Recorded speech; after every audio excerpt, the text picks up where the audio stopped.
Well, I was always working for other people, and it never seemed like it clicked. So I was getting stressed and everything, and I was a real hard worker. So I started thinking about, like, what could I do on my own? And I was working with my father doing houses too. So I got the management kind of from that.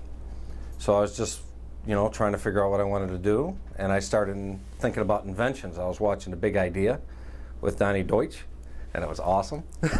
So I used to watch the show all the time. And I had all kinds of ideas. I was writing ideas in books and all that stuff. So it just happened to be where we had my little guy, and my mom always wanted to come over and help. So she came over all the time. My wife was like, "Honey, I got to know you can watch Lucas by yourself." So I said, "All right, Mom, I'm a tough guy. I can do this." So Mom, stay home. No problem. I can do it.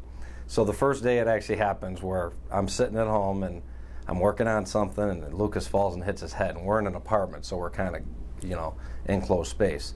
And I didn't know what to do, and I was like, oh my God, what do I do? And he had a huge bump on his head, he's screaming. So naturally I grabbed an ice pack.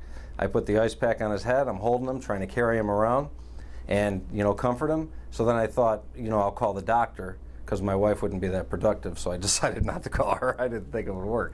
So it turns out that he was actually on lunch right next to the secretary. So he gets on the phone and he starts asking me questions like, is he foaming? And I kept hearing all kinds of broken words, and I was getting nervous. And I told him he hit his head, and I didn't know what to do. And he was like, okay, and I couldn't hear him. So I had to figure out how to hold the ice pack on his head, because it just wouldn't work. I couldn't speak to the doctor, speakerphone, whatever I tried, it wouldn't work. So I thought of like an old airliner hat, and I put the old airliner hat and the ice pack on him, and the doctor goes, oh my God, did he faint? You got to bring him in. And I said, no, I said I did this. And he goes, you got to invent that. What a great idea. So I did. So this is where I'm at today.